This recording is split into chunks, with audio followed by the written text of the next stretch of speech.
ವರ್ಷಾರಂಭದಲ್ಲೇ ಜನರಿಗೆ current shock ಕೊಟ್ಟ ಬೆಸ್ಕಾಂ. ದಾವಣಗೆರೆಯಲ್ಲಿ ಶಾಮನೂರು ಫ್ಯಾಮಿಲಿ ವರ್ಸಸ್ ಸ್ವಾಭಿಮಾನಿ ಫೈಟ್. ಡೊನಾಲ್ಡ್ ಟ್ರಂಪ್ ಅನ್ನೇ ಕೊಲ್ತೀವಿ ಅಂತ ಡೈರೆಕ್ಟ್ ವಾರ್ನಿಂಗ್ ಕೊಟ್ಟ ಇರಾನ್. ಇವೆಲ್ಲವೂ ಕೂಡ ಇವತ್ತಿನ ಸ್ಪೆಷಲ್ ರಿಪೋರ್ಟ್ನಲ್ಲಿ. ನಾನು ಸಾಹಿತ್ಯ.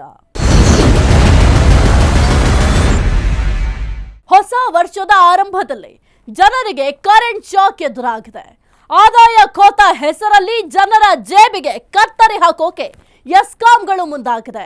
5 ವಿದ್ಯುತ್ ಕಂಪನಿಗಳ ಆದಾಯದಲ್ಲಿ ಖೋತಾ ಆಗಿದ್ದು ಅದನ್ನ ಸರಿದೂಗಿಸೋಕೆ ಏಪ್ರಿಲ್ನಿಂದಲೇ ವಿದ್ಯುತ್ ದರ ಏರಿಕೆಯಾಗಲಿದೆ. ಆ ಮೂಲಕ ಜನರ ಮೇಲೆ ಮತ್ತೊಂದು ದರ ಹೆಚ್ಚಳದ ಹೊರೆ ಬೀಳೋದು ಫಿಕ್ಸ್ ಅನ್ನಲಾಗ್ತಿದೆ.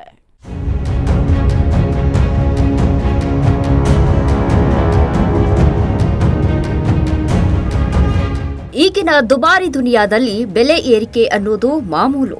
ತರಕಾರಿ, ಹಾಲು, ಪೆಟ್ರೋಲ್, ಡೀಸೆಲ್ ಸೇರಿದಂತೆ ಅನೇಕ ವಸ್ತುಗಳ ಬೆಲೆ ಆಗಾಗ ಹೆಚ್ಚಾಗುತ್ತಲೇ ಇರುತ್ತವೆ. ಅತ್ತ ಗ್ಯಾರಂಟಿಗಳ ಮಹಿಮೆಯಿಂದ ಕರ್ನಾಟಕದಲ್ಲಿ ಅಗತ್ಯ ವಸ್ತುಗಳ ಬೆಲೆ ಶರವೇಗದಲ್ಲಿ ಹೆಚ್ಚಾಗ್ತಿದೆ. ಈ ಬೆಲೆ ಹೆಚ್ಚಳ ಈ ವರ್ಷವೂ ಮುಂದುವರಿಯೋದು ಫಿಕ್ಸ್. ಈ ವರ್ಷವಾದ್ರೂ ಬೆಲೆ ಹೆಚ್ಚಳದಲ್ಲಿ ಕಮ್ಮಿಯಾಗ್ಲಿ ದೇವ್ರೆ ಅಂತ ಜನ ಬೇಡ್ಕೊಂಡಿದ್ರು. ಆದ್ರೆ ಅದಕ್ಕೆ ವ್ಯತಿರಿಕ್ತವಾದ ಬೆಳವಣಿಗೆ ನಡೀತಿದೆ.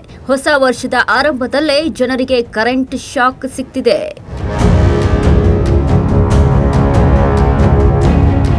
ಎರಡ್ 2026 ಆರಂಭವಾಗಿ ಕೇವಲ 2 ವಾರ ಮಾತ್ರ ಕಳೆದಿದೆ. ಈಗಷ್ಟೇ ಮಕರ ಸಂಕ್ರಾಂತಿ ಕಳೆದು ಉತ್ತರಾಯಣ ಆರಂಭವಾಗಿದೆ. ಹಬ್ಬದ ಸಂಭ್ರಮದಲ್ಲಿರೋ ಜನ ದೇವಾಲಯಗಳಿಗೆ ಭೇಟಿ ಕೊಟ್ಟಿದ್ದಾರೆ. ಈ ವರ್ಷವಾದ್ರೂ ಸಾಂಗವಾಗಿ ಸಾಗಲಿ ಅಂತ ದೇವರಲ್ಲಿ ಬೇಡ್ಕೊಂಡಿದ್ದಾರೆ. ಆದರೆ ಇದೇ ಟೈಮಲ್ಲೇ ರಾಜ್ಯದ ವಿದ್ಯುತ್ ಸರಬರಾಜು ಕಂಪನಿಗಳು ಜನರಿಗೆ ಶಾಕ್ ನೀಡುವುದಕ್ಕೆ ಮುಂದಾಗಿವೆ. ಸದ್ದಿಲ್ಲದೆ ಜನರ ಜೇಬಿಗೆ ಕತ್ತರಿ ಹಾಕೋಕೆ ಈ ಕಂಪನಿಗಳು ಮುಂದಾಗಿವೆ. ಆ ಮೂಲಕ ಇನ್ನು ಕೆಲವೇ ತಿಂಗಳಲ್ಲಿ ಜನರಿಗೆ ಕರೆಂಟ್ ಶಾಕ್ ಎದುರಾಗೋದು ಖಚಿತ ಎನ್ನಲಾಗ್ತಿದೆ.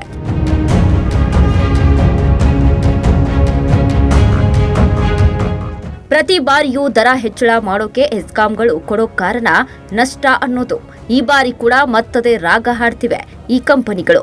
5 ವಿದ್ಯುತ್ ಸರಬರಾಜು ಕಂಪನಿಗಳ ಆದಾಯದಲ್ಲಿ ಖೋತಾ ಆಗಿದೆ ಎನ್ನಲಾಗ್ತಿದ್ದು, ಈ ನಷ್ಟವನ್ನು ಸರಿದೂಗಿಸೋಕೆ ಏಪ್ರಿಲ್ನಿಂದಲೇ ದರ ಹೆಚ್ಚಳ ಮಾಡೋಕೆ ತೆರೆಮರೆಯಲ್ಲಿ ತಯಾರಿ ನಡೀತಿದೆ. ಯಾವಾಗ ಇಂತಹ ಸುದ್ದಿ ಹೊರಬಂತೋ ಜನ ಕೂಡ ಆಕ್ರೋಶ ವ್ಯಕ್ತಪಡಿಸ್ತಾ ಇದ್ದಾರೆ. ಈಗಾಗಲೇ ಅಗತ್ಯ ವಸ್ತುಗಳ ದರ ಹೆಚ್ಚಳದಿಂದ ಜನ ಹೈರಾಣಾಗಿದ್ದಾರೆ. ಮಧ್ಯಮ ವರ್ಗದವರು ಬದುಕು ನಡೆಸೋದೇ ಕಷ್ಟ ಆಗೋಗಿದೆ. ಇಂಥ ಟೈಮ್ನಲ್ಲಿ ವಿದ್ಯುತ್ ದರ ಏರಿಕೆ ಬೇಕಿರಲಿಲ್ಲ ಅಂತಿದ್ದಾರೆ ಅನೇಕರು. ರಾಜ್ಯದ ವಿದ್ಯುತ್ ಸರಬರಾಜು ಕಂಪನಿಗಳು 2020-25ನೇ ಸಾಲಿನ ವಾರ್ಷಿಕ ಕಾರ್ಯಕ್ಷಮತೆ ವರದಿಯನ್ನ ವಿದ್ಯುತ್ ನಿಯಂತ್ರಣ ಆಯೋಗಕ್ಕೆ ಸಲ್ಲಿಸಿವೆ. ಎಸ್ಕಾಂಗಳ ಆದಾಯದಲ್ಲಿ ಸುಮಾರು 4,900 ಕೋಟಿ ರೂಪಾಯಿ ಖೋತಾ ಆಗಿದೆ ಅನ್ನುವುದಕ್ಕೆ ವರದಿಯಲ್ಲಿ ಹೇಳಲಾಗಿದೆ. ಈಗ ಇದೇ ನಷ್ಟವನ್ನ ತುಂಬಿಕೊಳ್ಳೋದು ಎಸ್ಕಾಂಗಳ ಪ್ಲಾನ್. ಹಾಗಾಗಿ ವಿದ್ಯುತ್ ದರ ಏರಿಕೆಗೆ ಈ ಕಂಪನಿಗಳು ಮುಂದಾಗಿವೆ. ಅದು ಕೂಡ ಮುಂಬರೋ ಏಪ್ರಿಲ್ನಿಂದಾನೇ ದರ ಹೆಚ್ಚಳಕ್ಕಾಗಿ ಇವು ಪ್ರಸ್ತಾಪ ಇಟ್ಟಿವೆ. ಆ ಮೂಲಕ ಕಳೆದ ವರ್ಷ ಎಸ್ಕಾಂಗಳು ಹಾಕಿಕೊಂಡ ಅಂದಾಜು ವೆಚ್ಚ ಕೈ ಮೀರಿರೋದು ಗೊತ್ತಾಗ್ತಿದೆ. ಕಳೆದ ವರ್ಷದ ಮಾರ್ಚ್ನಲ್ಲಿ ರಾಜ್ಯದಲ್ಲಿ ವಿದ್ಯುತ್ ದರ ಹೆಚ್ಚಳ ಮಾಡಲಾಗಿತ್ತು. ಆ ಸಮಯದಲ್ಲಿ ಕೆಇಆರ್ಸಿ ಮಾಡಿದ್ದ ಲೆಕ್ಕಾಚಾರದಂತೆ ವೆಚ್ಚ ಹೆಚ್ಚಾಗಿದ್ದರೆ ಆದಾಯ ಖೋತಾ ಆಗಿದೆ. ಹಾಗಾಗಿ ಆದಾಯ ಹಾಗೂ ನಷ್ಟದ ನಡುವೆ ಸರಿದೂಗಿಸೋಕೆ ದರ ಹೆಚ್ಚಳ ಮಾಡೋದು ಅನಿವಾರ್ಯ ಅನ್ನೋ ವಾದವನ್ನ ಎಸ್ಕಾಂಗಳು ಮುಂದಿಟ್ಟಿವೆ.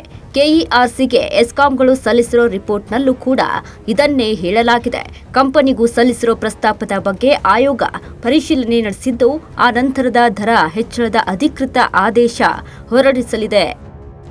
ಯಾವ ಬಾಬ್ತಿನಲ್ಲಿ ನಿಗದಿಗಿಂತ ಕಡಿಮೆ ಆದಾಯ ಸಂಗ್ರಹವಾಗಿದೆ, ಯಾವುದಕ್ಕೆ ನಿಗದಿಗಿಂತ ಅಧಿಕ ವೆಚ್ಚವಾಗಿದೆ ಅನ್ನೋದು ವರದಿಯಲ್ಲಿದೆ.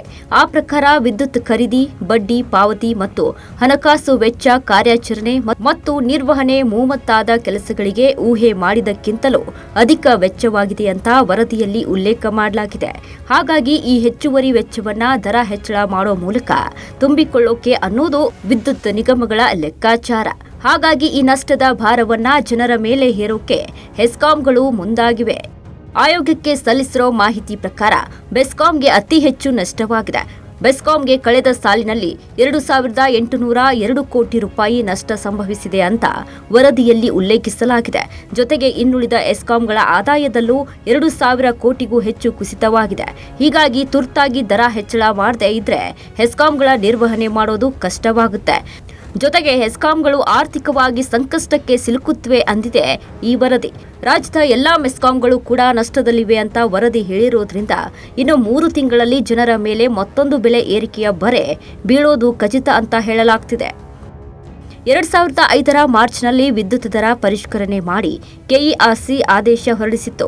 ಆದರೆ ಈ ಆದೇಶವನ್ನ ಮರುಪರಿಶೀಲನೆ ಮಾಡಬೇಕು ಅಂತ ಎಸ್ಕಾಂಗಳು ಈಗಾಗಲೇ ಕೆಇಆರ್ಸಿಗೆ ಪ್ರತ್ಯೇಕ ಅರ್ಜಿ ಸಲ್ಲಿಸಿವೆ. ಕೆಇಆರ್ಸಿ ಈ ಅರ್ಜಿಯ ವಿಚಾರಣೆಗೆ ಅಂಗೀಕರಿಸಿದ್ದು ಸದ್ಯದಲ್ಲೇ ಸಾರ್ವಜನಿಕರ ಅಹವಾಲನ್ನ ಆಲಿಸಿ ಕೆಇಆರ್ಸಿ ನಿರ್ಧಾರ ಪ್ರಕಟಿಸಲಿದೆ ಎನ್ನಲಾಗ್ತಿದೆ. ಕೈಗಾರಿಕಾ ಮತ್ತು ವಾಣಿಜ್ಯ ಸಂಸ್ಥೆಗಳಿಗೆ ನಿಗದಿಪಡಿಸಿರೋ ವಿದ್ಯುತ್ ದರವನ್ನ ಜಾಸ್ತಿ ಮಾಡಬೇಕು, ರೈತ ಕೃಷಿ ಪಂಪ್ಸೆಟ್ಗಳಿಗೆ ನಿಗದಿಪಡಿಸಿರೋ ದರವನ್ನ ಕಮ್ಮಿ ಮಾಡಬೇಕು ಅನ್ನೋದು ಎಸ್ಕಾಂಗಳ ಬೇಡಿಕೆಯಾಗಿದೆ. ಕೃಷಿ ಪಂಪ್ಸೆಟ್ಗಳಿಗೆ ಪೂರೈಸೋ ಪ್ರತಿ ಯೂನಿಟ್ ವಿದ್ಯುತ್ಗೆ 6.80 ರೂಪಾಯಿ ಇದ್ದ ದರವನ್ನ ಆಯೋಗ 8.25 ರೂಪಾಯಿಗೆ ಹೆಚ್ಚಿಸಿದೆ. ಪಂಪ್ಸೆಟ್ಗಳಿಗೆ ಉಚಿತವಾಗಿ ವಿದ್ಯುತ್ ಹಣ ನೀಡೋ ಕಾರಣ ಇದರ ವೆಚ್ಚವನ್ನ ಸಹಾಯಧನದ ರೂಪದಲ್ಲಿ ಸರ್ಕಾರ ಹೆಸ್ಕಾಂಗಳಿಗೆ ತುಂಬಿಕೊಡಬೇಕು. ಕಳೆದ ವರ್ಷ ದರ ಪರಿಷ್ಕರಣೆ ಆಗೋ ಮುನ್ನ ಸರ್ಕಾರ ಸುಮಾರು 18,000 ಕೋಟಿ ಸಹಾಯಧನವನ್ನ ನೀಡ್ತಾ ಇತ್ತು. ದರ ಪರಿಷ್ಕರಣೆ ನಂತರ ಈ ವೆಚ್ಚ 21,000 ಕೋಟಿಗೆ ಹೆಚ್ಚಾಗಿದೆ. ಇಷ್ಟೊಂದು ಹಣವನ್ನ ಸಹಾಯಧನ ರೂಪದಲ್ಲಿ ನೀಡೋದು ಕಷ್ಟ ಅನ್ನೋದು ಸರ್ಕಾರದ ಅಂಬೋನ. ಹಾಗಾಗಿ ಸರ್ಕಾರದ ಸೂಚನೆಯಂತೆ ಎಸ್ಕಾಂಗಳು ಪುನರ್ ಪರಿಶೀಲನಾ ಅರ್ಜಿ ಸಲ್ಲಿಸಿವೆ ಅಂತ ಮೂಲಗಳು ತಿಳಿಸಿವೆ ಅನ್ನೋ ಮಾಹಿತಿ ಇದೆ. ಪಂಪ್ಸೆಟ್ಗಳಿಗೆ ಪೂರೈಕೆ ಮಾಡೋ ವಿದ್ಯುತ್ ದರವನ್ನ ಕಡಿಮೆ ಮಾಡಿ ಕೈಗಾರಿಕೆ ವಾಣಿಜ್ಯ ಸಂಸ್ಥೆಗಳಿಗೆ ನೀಡೋ ವಿದ್ಯುತ್ ದರ ಹೆಚ್ಚಿಸಬೇಕು ಅಂತ ವರದಿಯಲ್ಲಿ ಉಲ್ಲೇಖ ಮಾಡಲಾಗಿದೆ.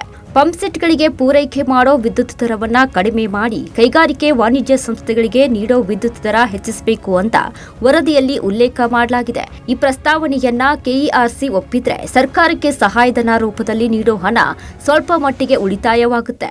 ಆದರೆ ಈ ನಿರ್ಧಾರ ಕೈಗಾರಿಕೆಗಳು ಹಾಗೂ ಕಾರ್ಖಾನೆಗಳಿಗೆ ಹೊರೆಯಾಗಲಿದೆ. ಕೈಗಾರಿಕೆಗಳು ಮತ್ತು ಕಾರ್ಖಾನೆಗಳಿಗೆ ನೀಡೋ ವಿದ್ಯುತ್ ದರದಲ್ಲಿ ಹೆಚ್ಚಳ ಮಾಡಿದ್ರೆ ಅದರಿಂದ ಅವುಗಳ ನಿರ್ವಹಣಾ ವೆಚ್ಚ ಅಧಿಕವಾಗುತ್ತೆ.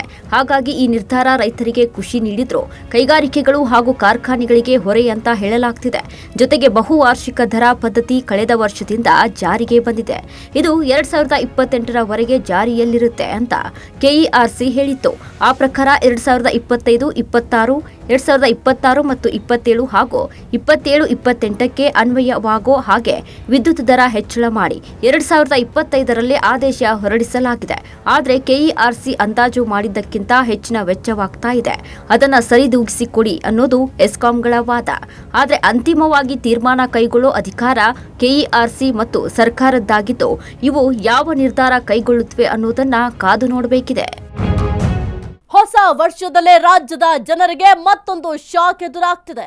ನಷ್ಟದ ಕಾರಣ ನೀಡಿ ಎಸ್ಕಾಂಗಳು ವಿದ್ಯುತ್ ದರ ಏರಿಕೆಗೆ ಮುಂದಾಗಿದೆ. ಹಾಗಾಗಿ ಇದೇ ಏಪ್ರಿಲ್ನಿಂದ ಜನರ ಜೇಬಿಗೆ ಕತ್ತರಿ ಬೀಳೋದು ಖಚಿತ ಎನ್ನಲಾಗ್ತಿದೆ.